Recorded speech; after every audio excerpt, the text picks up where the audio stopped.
Salut à tous et bienvenue sur Petite Voix du Monde. Je suis Laga, votre guide dans ce voyage fascinant à travers les histoires inspirantes et extraordinaires entre parents, enfants et citoyens du monde entier. Dans une petite ville où les secrets se mêlent au murmure du vent, une histoire bouleversante se tisse. Celle de Sophie, une femme qui pensait avoir tout perdu, mais qui a découvert que le véritable courage réside dans la capacité à se relever. Mariée à un homme qu'elle aimait, Sophie a vu son monde s'effondrer lorsqu'elle est tombée amoureuse de son jeune voisin, entraînant avec elle des tourments et des choix douloureux. Cette histoire vous plonge dans les méandres du cœur humain, là où les erreurs les plus profondes peuvent devenir les graines d'un nouveau départ. Comment Sophie a-t-elle surmonté ses regrets? Quelle force l'a poussée à se reconstruire, à pardonner et à trouver une nouvelle voie? Rejoignez-nous dans ce voyage poignant à travers les pages de sa vie, où chaque chapitre révèle la beauté de la rédemption et la lumière qui jaillit des ténèbres les plus profondes. Préparez-vous à être ému, inspiré, et peut-être même à redéfinir votre propre concept de l'amour et du pardon. Installez-vous confortablement, laissez-vous emporter par ce récit captivant et découvrez avec nous la magie que l'amour véritable peut apporter.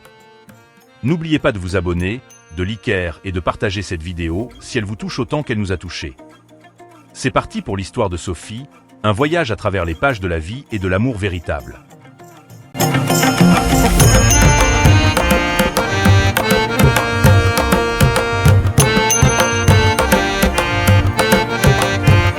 Dans une petite ville tranquille, où chaque maison semblait être le reflet de la vie parfaite, vivait une femme mariée du nom de Sophie.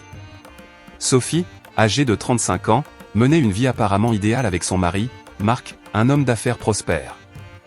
Leur mariage, bien que stable, avait perdu depuis longtemps la passion et l'étincelle des premiers jours. Un jour, un nouveau voisin emménagea dans la maison d'à côté.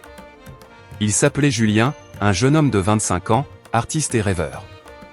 Son arrivée apporta une bouffée d'air frais dans le quotidien monotone de Sophie. Avec son sourire charmant et sa nature insouciante, Julien attira rapidement l'attention de Sophie.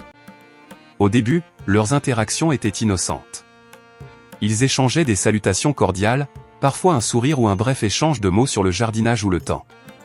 Mais peu à peu, ces conversations devinrent plus profondes et personnelles. Sophie se surprit à attendre avec impatience les moments où elle pourrait voir Julien, sentir cette excitation qui avait déserté sa vie depuis si longtemps. Un après-midi, alors que Marc était en voyage d'affaires, Sophie invita Julien à prendre un café. Leur discussion, légère au début, devint rapidement une confession intime de leurs désirs et de leurs rêves. Ils riaient, partageaient des anecdotes et, sans qu'ils s'en rendent compte, une connexion profonde se tissait entre eux. Les jours passèrent et leur relation se transforma. Ce qui avait commencé comme une amitié innocente devint une liaison passionnée. Sophie se sentait revivre entre les bras de Julien, retrouvant cette sensation de désir et de passion qu'elle croyait perdue à jamais. Mais chaque moment volé avec lui était empreint de culpabilité et de peur. Elle savait que ce qu'elle faisait était risqué, mais elle était aveuglée par ses sentiments. Un soir, alors que Marc était supposé rentrer tard, il revint plus tôt que prévu. Il entra dans la maison et entendit des voix venant du salon. Il se dirigea silencieusement vers la source du bruit et découvrit Sophie et Julien, pris dans une étreinte passionnée. Le choc et la trahison se lisèrent sur le visage de Marc. La confrontation fut inévitable et douloureuse. Marc, dévasté par la trahison de sa femme, exigea des explications. Sophie, en larmes, tenta d'expliquer ses sentiments, son besoin de se sentir vivante et désirée. Mais ces mots semblaient vides face à la douleur de Marc. Il quitta la maison cette nuit-là, laissant Sophie seule avec sa culpabilité et son désespoir. Les conséquences de cette liaison furent lourdes. Le scandale éclata dans la petite ville, et Sophie fut ostracisée par ses voisins et amis. Julien, bien que sincèrement attaché à Sophie, ne pouvait supporter la pression sociale et décida de partir, laissant Sophie face aux ruines de sa vie. Marc demanda le divorce, et Sophie, malgré ses tentatives pour réparer les choses, se retrouva seule. Elle avait perdu son mari, sa réputation, et la tranquillité de sa vie. Elle comprit alors le prix qu'elle avait payé pour avoir suivi son cœur. La passion fugace avec Julien lui avait coûté tout ce qu'elle avait construit. La ville, autrefois un havre de paix, devint un rappel constant de ses erreurs et de sa solitude. Elle dut apprendre à vivre avec les conséquences de ses actions, reconstruisant lentement sa vie, une pièce à la fois, avec la leçon amère que les choix impulsifs peuvent détruire tout ce que l'on tient cher. Cette histoire de Sophie nous rappelle que les flammes de la passion peuvent parfois brûler tout sur leur passage, et que les décisions prises dans le feu de l'instant peuvent avoir des répercussions durables et dévastatrices. Les mois passèrent et Sophie se retrouva confrontée à la dure réalité de sa nouvelle vie. La maison, autrefois pleine de rire et de chaleur, était maintenant froide et silencieuse. Chaque pièce semblait murmurer les souvenirs de ce qu'elle avait perdu. Sophie dut faire face à son propre reflet dans le miroir, chaque jour se rappelant des erreurs qui l'avaient conduite ici. Pour échapper à la solitude et à la culpabilité, Sophie se plongea dans le travail et la lecture. Elle trouva un emploi dans une petite bibliothèque locale, un endroit tranquille où elle pouvait s'évader dans les histoires des autres.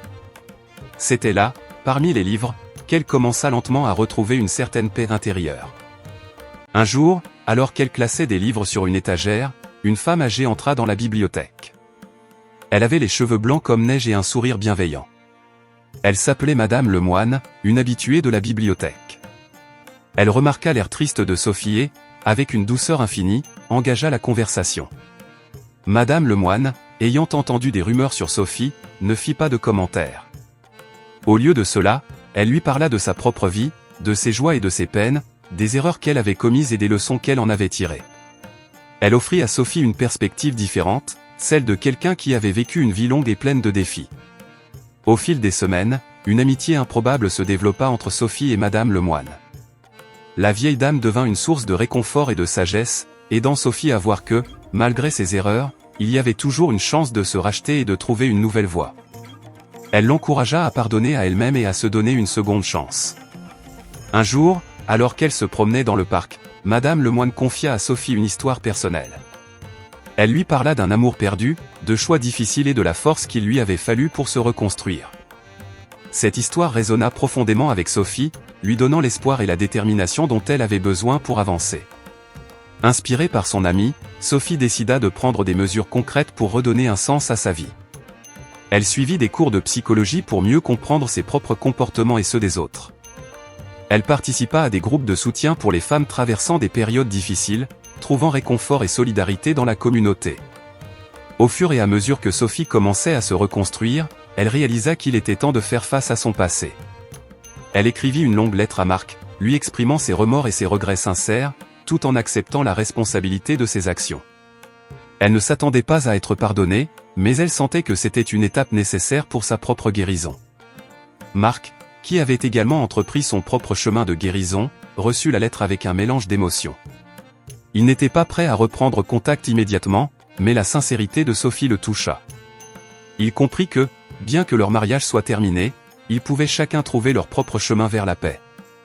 Sophie continua à travailler à la bibliothèque, à se connecter avec les gens de sa communauté et à trouver des moyens d'aider les autres. Sa relation avec Madame Lemoine devint une ancre solide dans sa vie, et elle s'entoura de nouvelles amitiés qui la soutenaient dans ses efforts pour se reconstruire. Des années passèrent, et, bien que les cicatrices de son passé ne disparaissent jamais complètement, Sophie trouva une nouvelle forme de bonheur. Elle devint une conseillère respectée, aidant d'autres femmes à surmonter leurs propres défis. Elle apprit que le véritable amour et le respect de soi sont des fondations essentielles pour toute relation, et elle partagea cette sagesse avec tous ceux qu'elle rencontrait. L'histoire de Sophie est un témoignage de la résilience humaine et de la capacité à se relever après les chutes les plus dures. Elle nous rappelle que, même après des erreurs qui semblent irréparables, il y a toujours une chance de trouver la rédemption et de reconstruire une vie pleine de sens et de dignité.